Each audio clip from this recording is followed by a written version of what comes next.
отпад во теорија да, во пракса малку потешко. Денеска да ја направиме разликата што е селектирање, а што е рециклирање и воопшто да ги подигнеме навиките за подобра животна средина и подобар квалитет на живот на сите нас.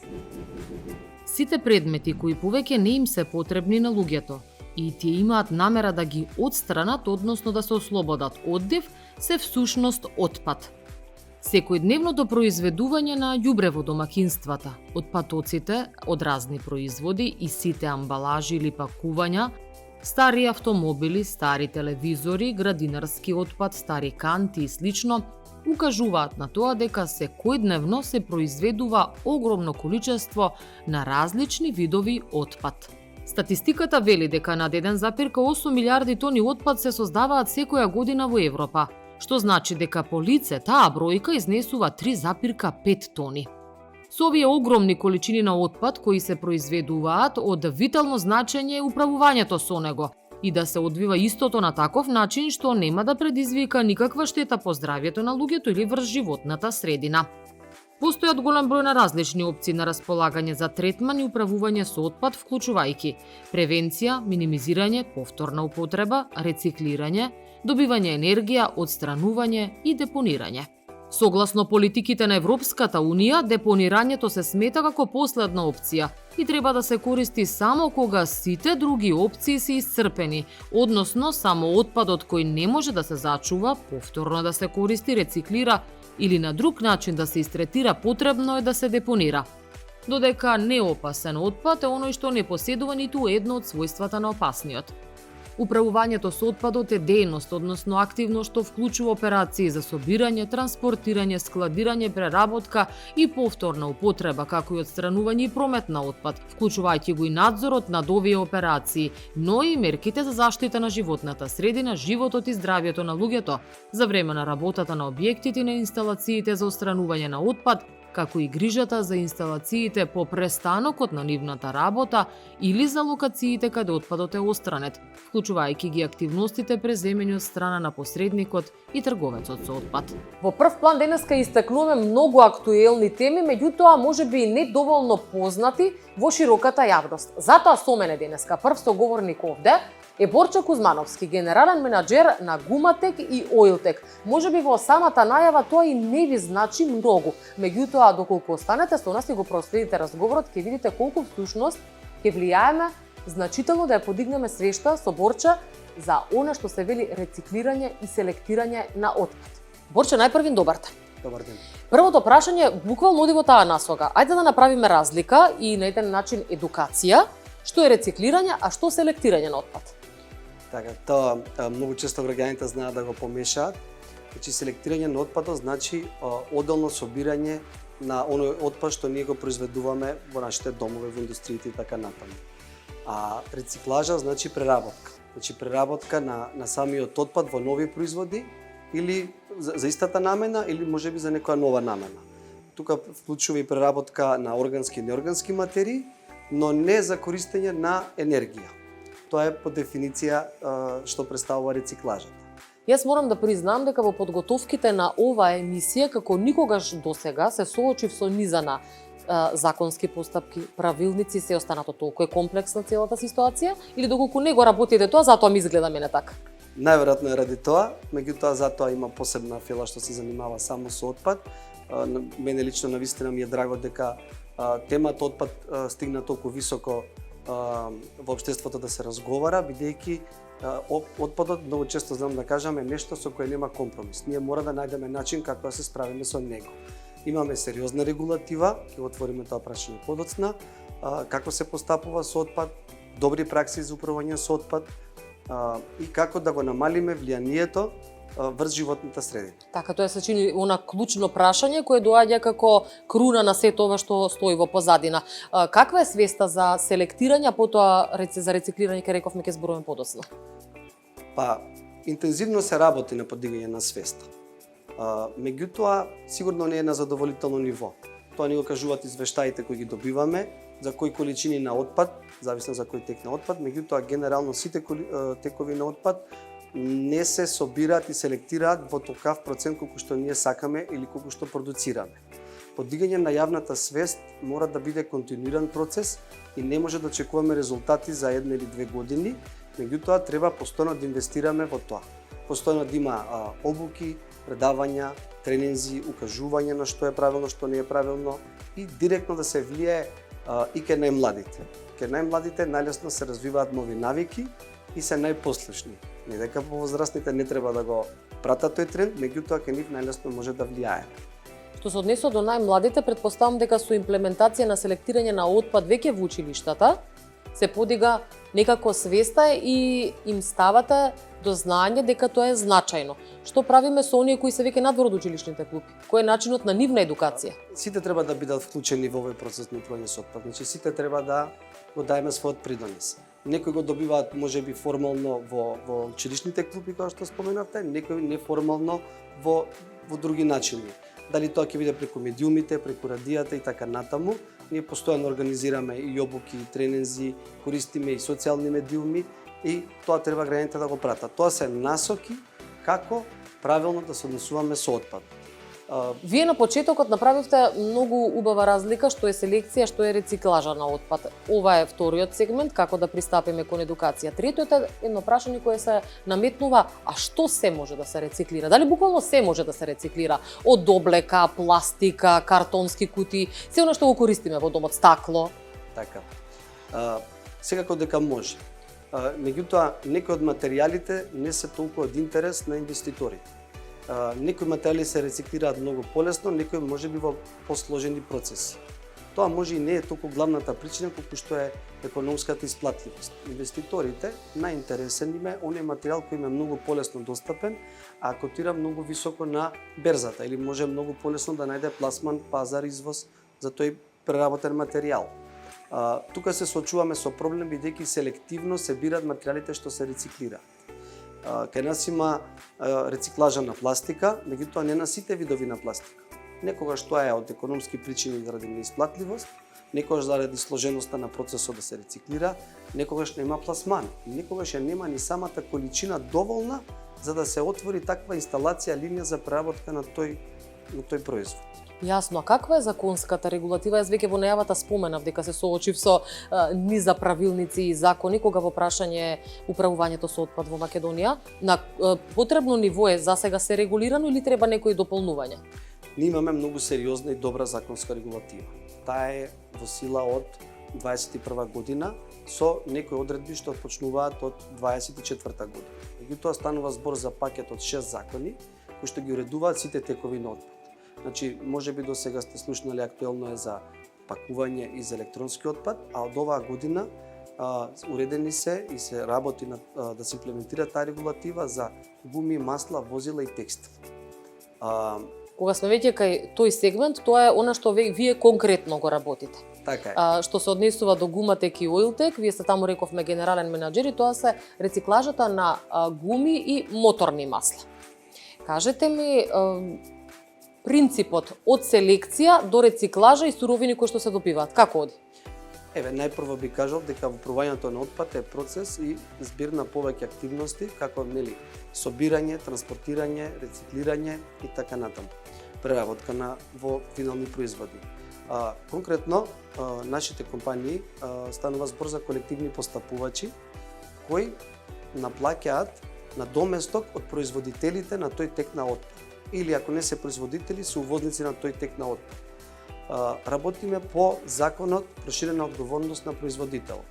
Тоа значи дека производителот кој за прв пат пласирал на пазарот некаков производ, има одговорност према тој производ кога ќе му заврши примарната функција.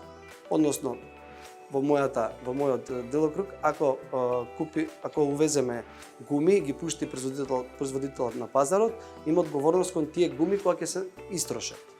Нашата улога е со наплатениот на доместок, да го плаќаат увозниците, да организираме и да поставиме систем на собирање и рециклирање на тој тек на отпад. До сега немало. Знаете, 20 години само се трупало и ние тоа го викаме историски отпад.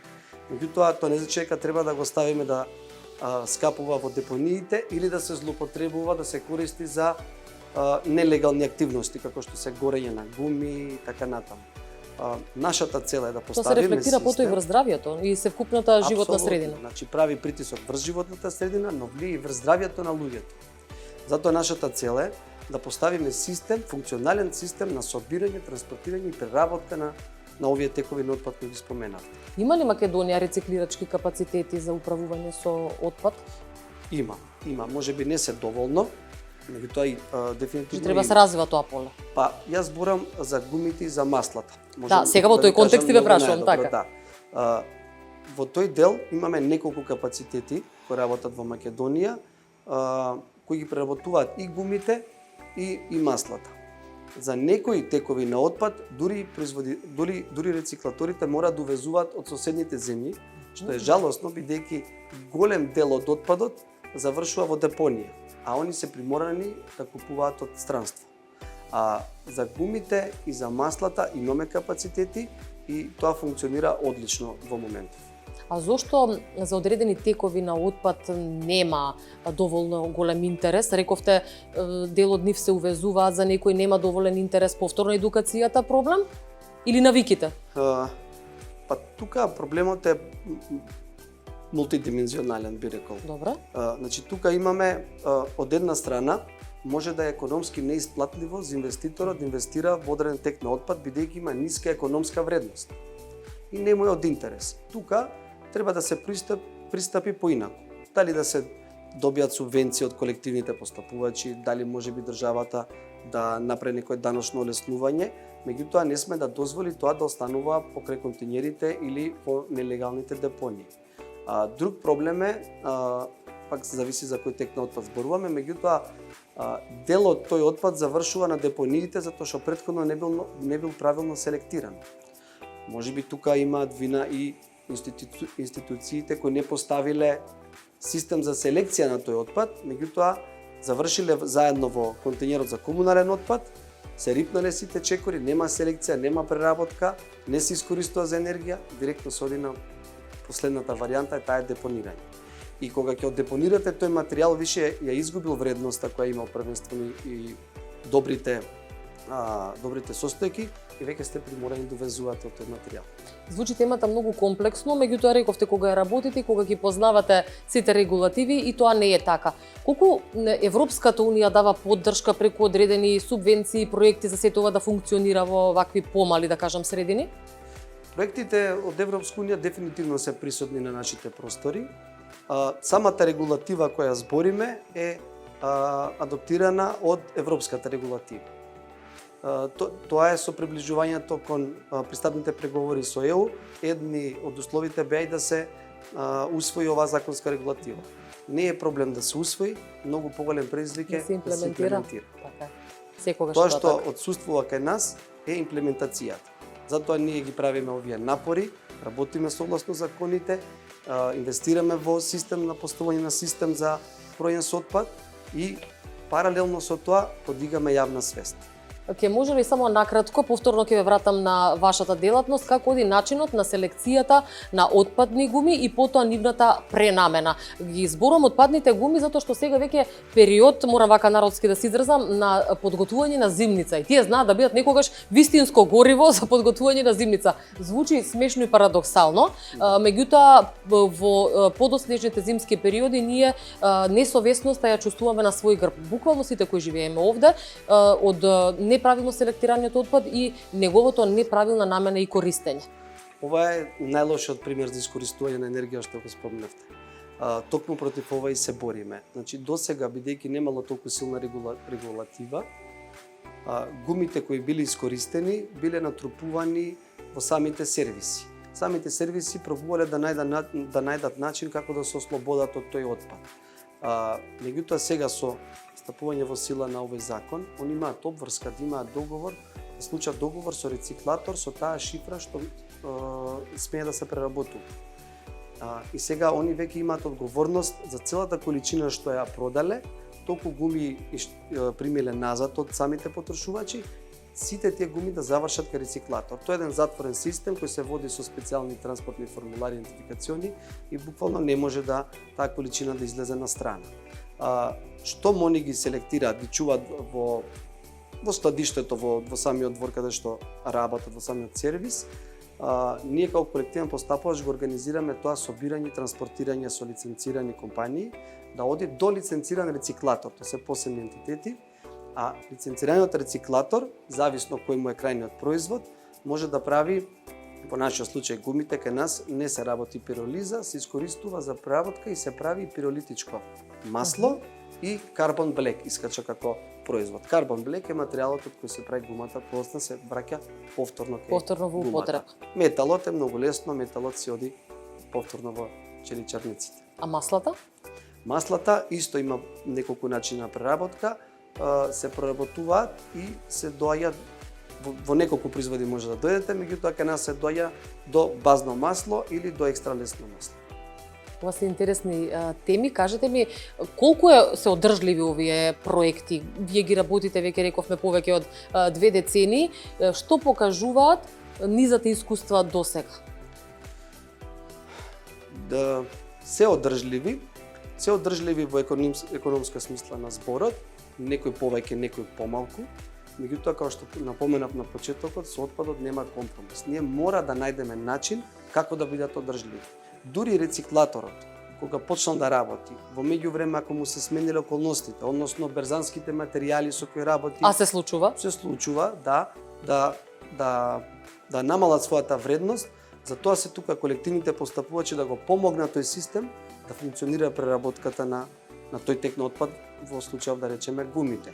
Некојаш има повисока економска вредност, па треба помала интервенција од колективните постапувачи или од другите засегнати страни, дали ќе бидат тоа институциите и така натаму. Борче, ние полека мораме да привршуваме овде, бидејќи времето предвидено за овој разговор завршува. Морам да ви кажам дека на почетокот, колку и да ми делуваше непозната оваа тема, со вашите разговори и овдека и одговори на моите поставени прашања, веќе ми се разјасни. Се надам дека на граѓаните полека можеме барем малку да им влијаеме, да им ја подигнеме свеста колку е значајно да се рециклира, а првата фаза и стапка е, се разбира, селектирањето на отпадот. Така е, се надам дека целта е постигната. И сакам да порачам дека не секогаш треба да гледаме наоколу кој селектирал, кој не селектирал, дека јас со мојот придонес малку придонесувам. Порачувам секој да го даде својот придонес, колку и да мисли дека е мал, сепак ќе има некаков ефект позитивен врз животната средина. И врз нашето здравје. Апсолутно. Сите сакаме да бидеме здрави. Така е. Здрав човек значи и среќен човек. Ви благодарам, достанеме здрави, среќни и исполнети. Вам ви посакувам многу работа. Тоа ќе значи бенефити за нас и за средината во која живееме. Ви благодарам.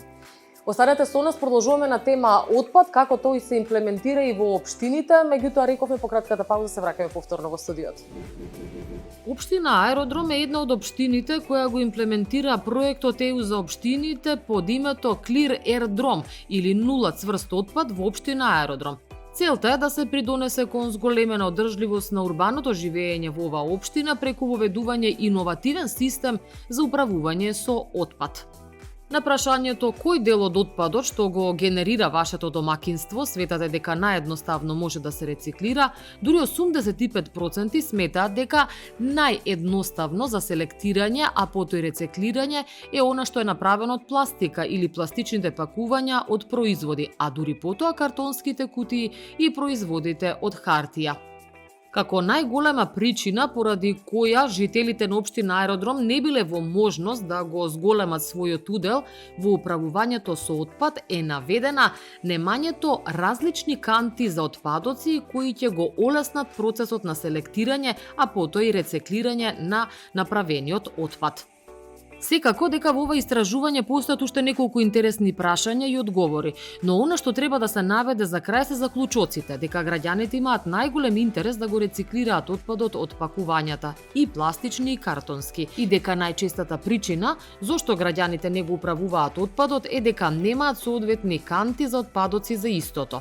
Воедно потребна е и доедукација, работилници, акции и обуки на граѓаните за сите сегменти за управување со отпад, како и малку поголемо влијание на општината. Општина Аеродром да има повеќе иницијативи за управување со отпадот. Неформалните собирачи на отпад е потребно да се вклучат во целиот процес, но најголем дел сепак од граѓаните сметаат дека не треба да бидат формално вклучени во работењето на општината.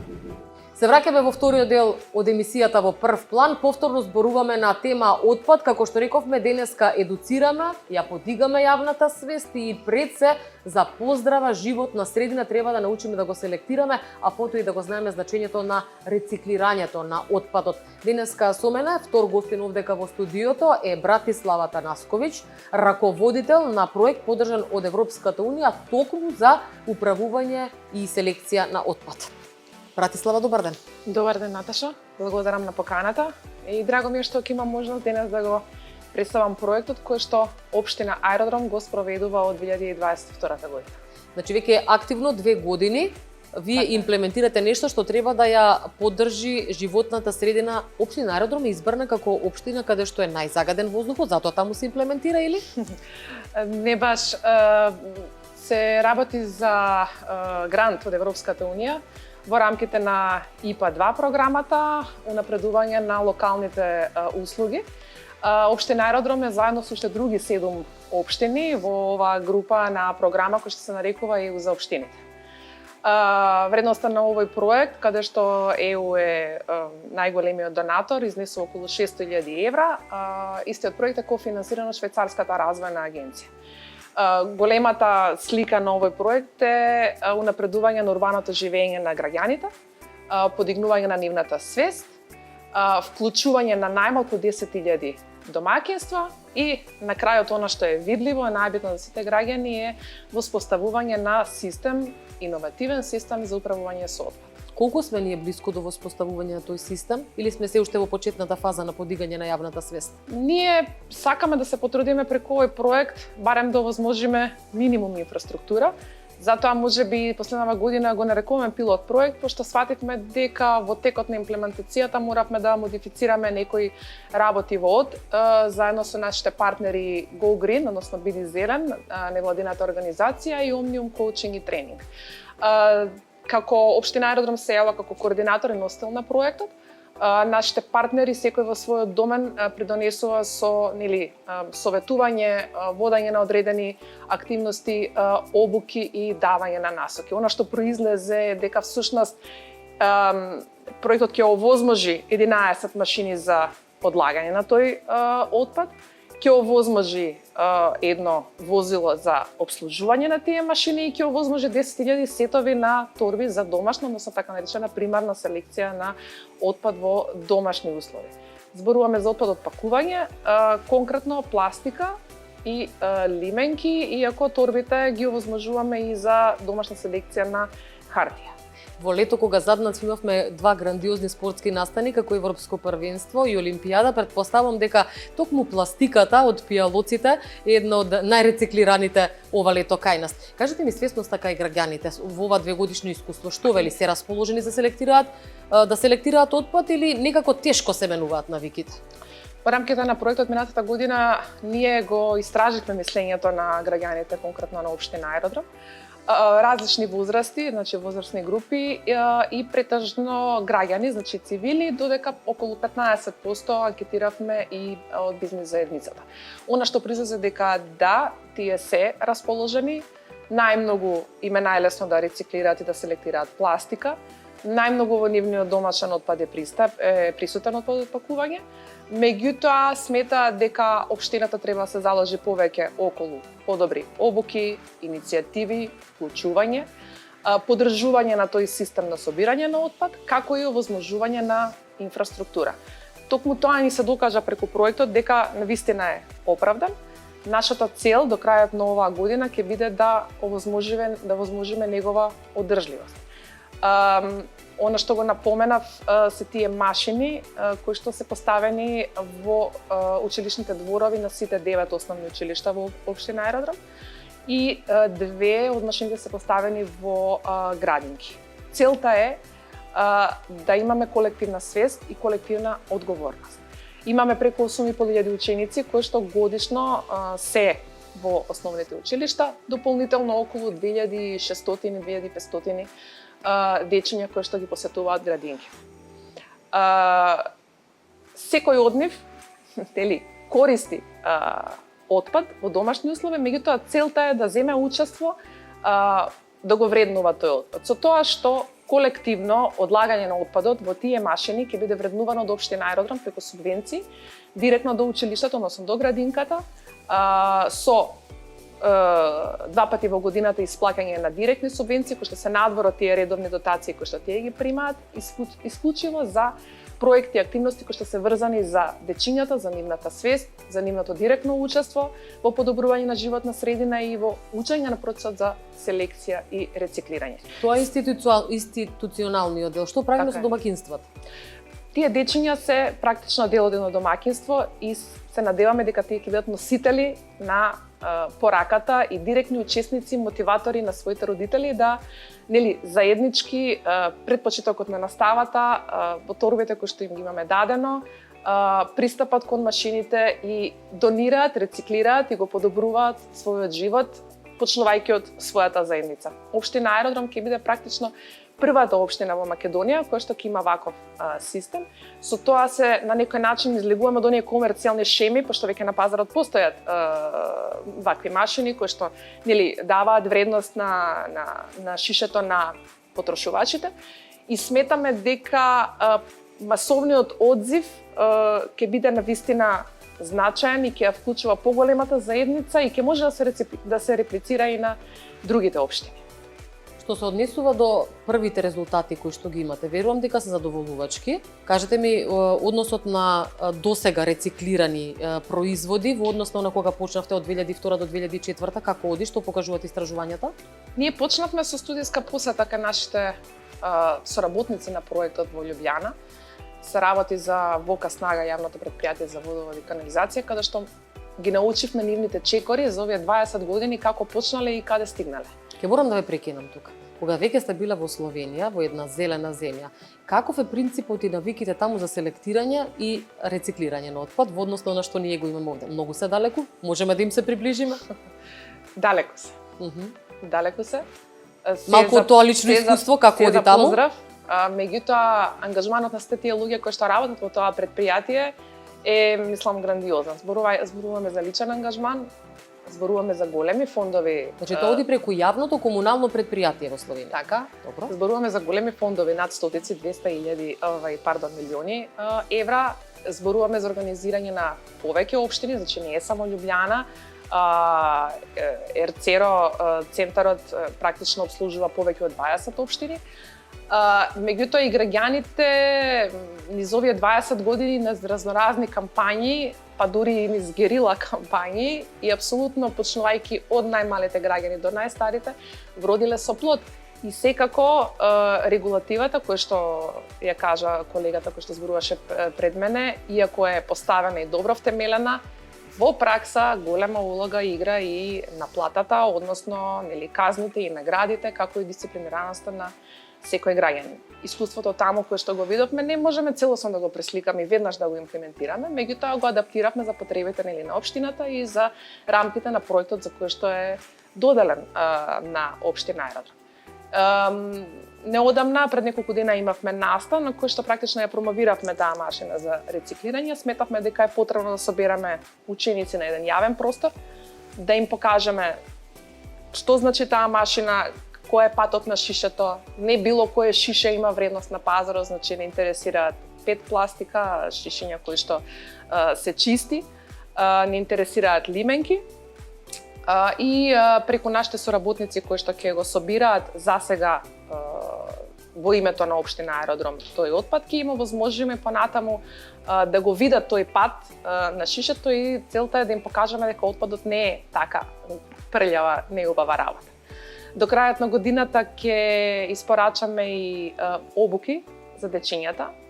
Значи не само тук мора да го научи што го кажуваше колегата претходно, зошто е отпадот битен, како можеме да го реупотребиме. Дека има одредена вредност. Дека има одредена вредност и дека секој од нас може со мал придонес да се такмичи да даде едно шише кое што ќе вреди 1 денар за неговото училиште, ќе се осети вреден дека ете патот на шишето од супермаркетот преку неговиот дом до училиштето ќе даде една убава Со активност. внимание ве слушам и сега од ова што го зборувавте до сега како сублимат доаѓа дека помладите со едукација, а повозрастните преку одредени казни награди треба некако да се стават во системот на успешно функционирање на селектирање па рециклирање. Така ќе му дојде некако. Повозрастните со вклучување и со поддршка. Со поддршка кон најмладите. Со поддршка кон најмладите, тоа истражување излезе дека оние возрастните група на граѓани во општина Аеродром над 65 години се отворени за соработка. Тие сметаат дека најмногу го стават отпад на вистинското место. Тие се најпроактивни, најголеми, како да кажам, критичари. Ние го цениме апсолутно нивното мислење. Ќе видиме како ќе биде конкретно годината второто истражување што ќе ни даде по сите овие месеци употребување на системот, колку се покажал ефикасен, колку се покажал брз. Пред да го видиме очекувањето, некои вака ваши прогнози, очекувате подобро? Па, колективна е свеста и колективно е учеството и колективна е одговорноста. Очекуваме целта на секој проект да се овозможи, нели, одржливост. Овој проект мора да го преземе општината дали преку своето јавно предпријатие кое што неодамна ја прошири својата дејност освен во доменот на осветлување и во доменот на комунален отпад и транспортен отпад. Ако вистински се вдоми со вистински човечки капацитети и се проложи, можеби се побарат дополнителни средства од дополнителни донатори, пак морам да кажам дека мора да се стави приоритет и акцент на тоа во програмата за работа на секоја општина. Она што, например, го воочивме во овие 2,5 години е дека проектот како таков мора да се вдоми во некоја стратегија, дали е стратегија за економски развој, дали е стратегија за управување со општински отпад и слично, меѓутоа мора да му се даде стратешка подлога за од него да произлегуваат понатаму активности, финанси. Да биде функционален, така е. Така е. Што се однесува до сегашните искуства кои што ги имате и рековме поработата имплементацијата на овој проект. Дали правилната селекција е возможна во моментов или недостасуваат капацитети на кои општината треба да поработи, да им овозможи на граѓаните кои се заинтересирани вистински начин за селекција на отпадот?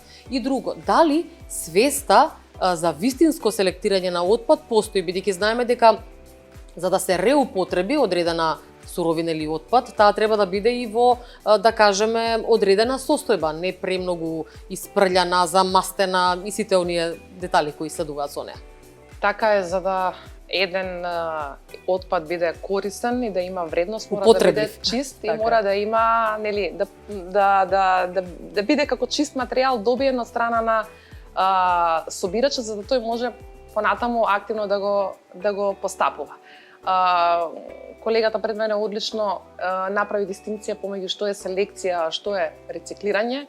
Обично имаме тенденција да ги мешаме тие поими. Дали граѓаните имаат инфраструктура, немаат. Тоа се покажа и на истражувањето кое го кажавме. Дали се трудат тоа да го прават на начини на кои што тие знаат или на начини кои што веќе им се овозможени, како што спомнав, преку разноразни комерцијални шеми, да го прават.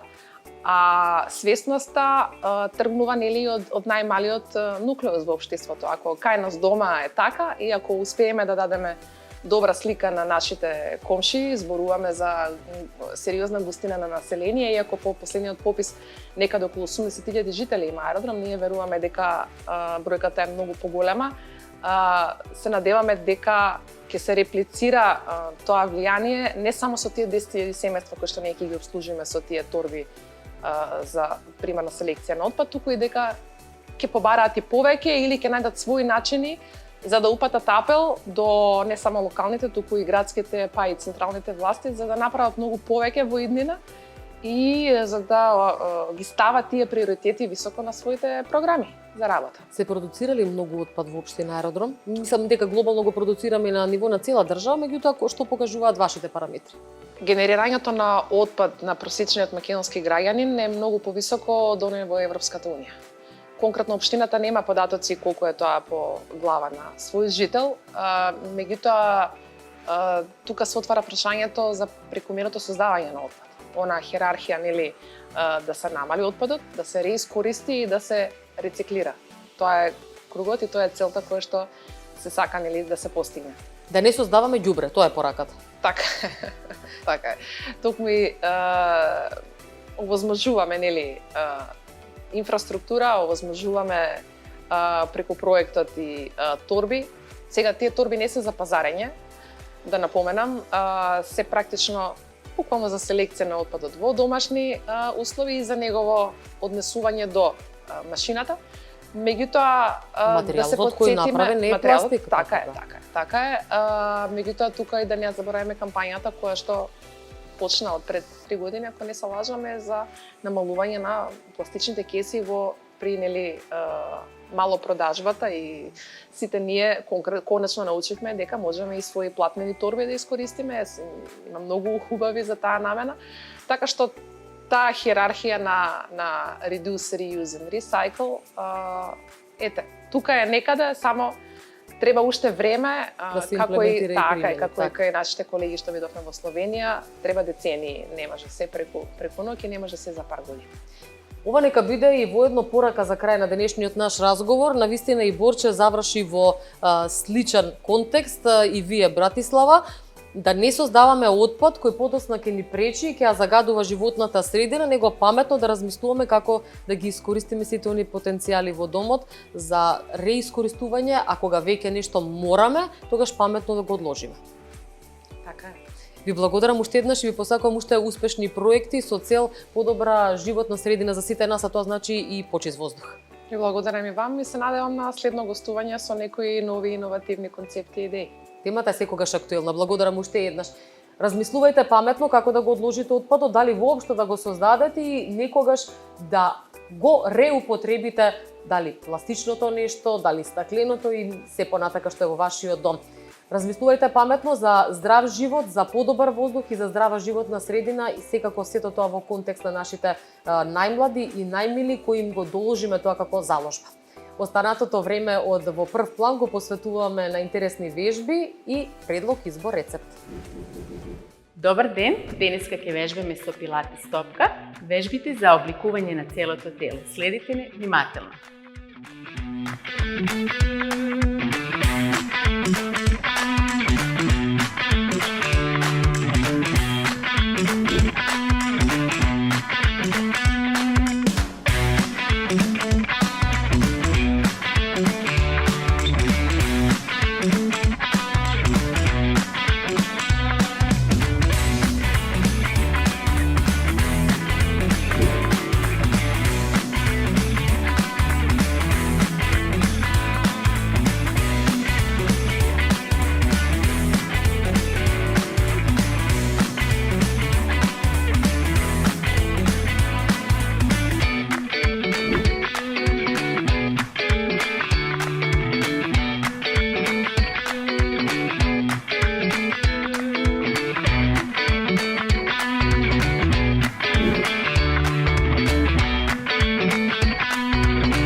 Благодарам што бевте активни со нас.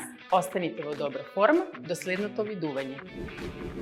И еве не во завршницата со нови интересни размислувања на тема оброк. Доколку ви се најават гости како мене пред некој ден, кои ќе дојдат за навистина краток период, тогаш морате да имате на ум дека треба да им подготвите некоја интересна фина закуска која ќе биде составена од продукти кои ќе имате секогаш на располагање дома. Такво нешто денеска ви предлагаме во завршницата на прв план. Салата со сусам, павлака, малку урда или дробено сирење, зачинета со лукче и сол по вкус.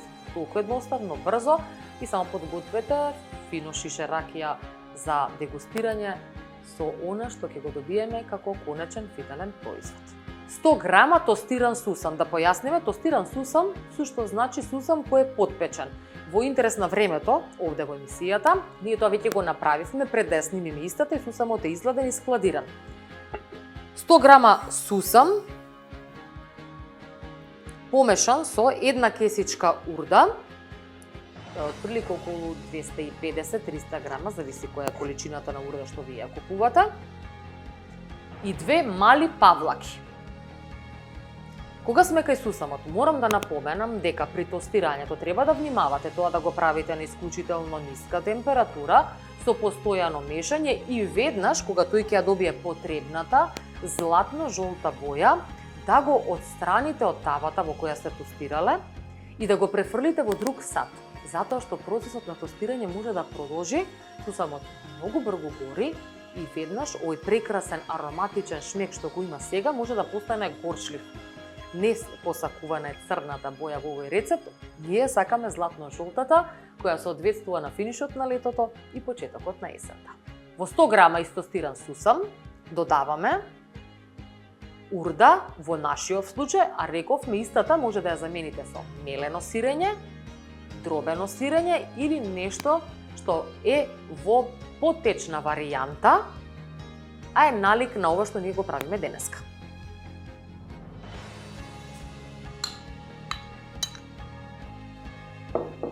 Брзо, едноставно вкусно и како што реков, само оладете шише домашна ракија. Додека да дојдат гостите, да го приготвите овој рецепт и да уживате во заедничката конзумација. На 100 грама тостиран сусам, урда и 2 мали павлаки, кои малку само ги промешуваме, затоа што сето ова го зачинуваме со малку сол и малку лукче. Ова е навистина благодарна комбинација, затоа што со неа може да послужите и некој вид на пециво и вид на свежа салата, навистина оди со сите овие комбинации кои се наброени. Како и секогаш, употребата на садови и електрична енергија ја сведуваме на минимум. Вкусно готвиме, а воедно и штедиме. Во процесот на декорација користиме јатка оревче и оно што навистина ќе го дезодорира и освежи вашиот дом, а тоа се свежо исечените крставички. Ете вака изгледа оно што треба да го подготвите за само неколку минути, додека вашите гости се најавени дека брзаат да стигнат во вашиот дом. Се што треба да направиме е да оладиме во меѓувреме пијалок кој ви е по желба. Јас ја спомнав домашната ракија, бидејќи тоа е нешто што скоро секој втор дом кај нас го има, а вие секако на сетова може да додадете уште нешто сувомеснато, убава векна тесто, проја, свежа салата, оставаме на вас. Уживајте со вашите пријатели.